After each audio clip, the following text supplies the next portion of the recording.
Yomo kapeleka wanafunzi maabara huko. Maabara? Si wadogo wale. Leo tutajifunza huduma ya kwanza pamoja na kumpasua mtu. Okay. Tunampasua nani? Baba yako. Mpigie simu waje. Wewe na mimi nenda kuuliza maswali humu ndani. Basi nisamee mwalimu. Leo tutajifunza jinsi ya kumpasua mtu. Yaani humu hata mkikuwa najua hakuna dokita. Akili zenu wote humu mnazijua. Miili ya binadamu akili za ng'ombe. Kwa hiyo msipobahatika kuwa madokita, mtakuwa na huduma za kwanza idea mnazo kichwani. Hata idea upasuaji mtakuwa nayo. Sawa? Ndio mwalimu. Tunaanza na huduma ya kwanza. Wazungu wanaita First Aid Kit. What is First Aid Kit? First Aid Kit is huduma which isaidia to calm down the hali of mgonjwa. Mfano, mtu anapoumwa na nyoka mguuni, inafahamika anafungwa mguu ili sumu isiendelee kupanda kichwani. Mwalimu, kabla hujaendelea mimi na swali. Kama lina kichwa uliza, kama lina miguu tu usiulize. Amna, nilitaka kuuliza kama umeumwa na nyoka sehemu ya wazi, haina sehemu ya kupata kamba, unafanya nini? Wewe unatembeaga uchi. Una nguo yote ya kushika kwa funga mpaka kamba.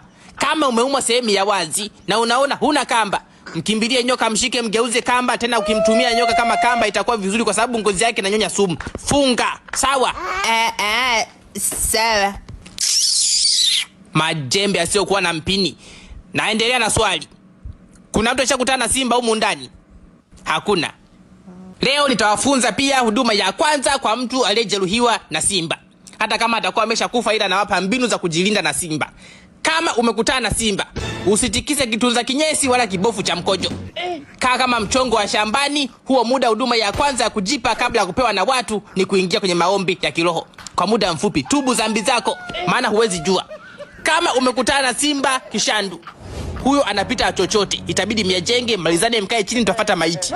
Kama ni simba mwenda pole, umekutana naye, huyo akuachi hata mfupa. Huyo njaa ilikuwa miguuni. Kwa hiyo akikuona julizi mara mbili na kurukia na ukumbatia. Kucha ya uso, meno ya shingo, tukutane soko kula ahera. Hapo uponi. Ila kama ni simba ameshajishibia, atakurukia, atakulalua dakika 2, hiyo ndo huduma ya kwanza. Tutakufuatia hapo, utakupa. Ila tutakukuta huko hali mahututi. Ayuzea.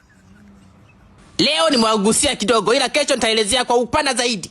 Leo tutaongelea sana upasuaji. Kwa hiyo kesho tutaendelea na mambo ya wanyama hatarishi. Sawa?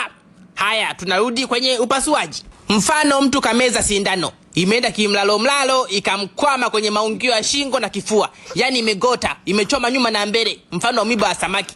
Sasa hii ni sindano. Shingo ya binadamu imeshikiliwa na mabega. Ili upasuaji uende vizuri, inatakiwa utoe shingo na kichwa chake uviweke pembeni.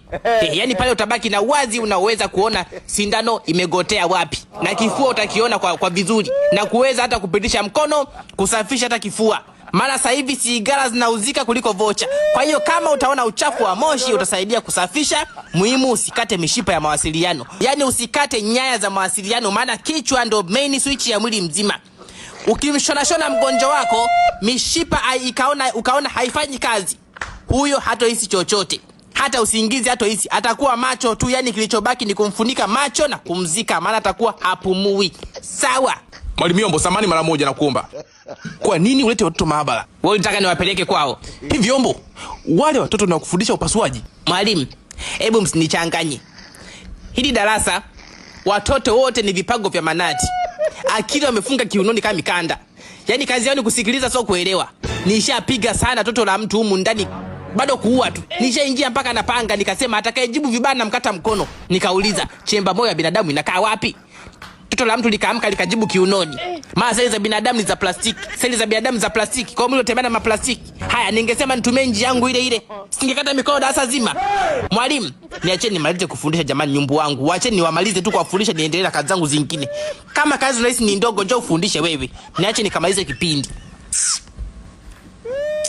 Tunaendelea. Nani aishaona utumbo wa binadamu? Utumbo wa binadamu ni mrefu kama kamba ya kuanikia nguo. Ukianikia nguo yatosha mashuka 3 ya Kigoma yale mazito.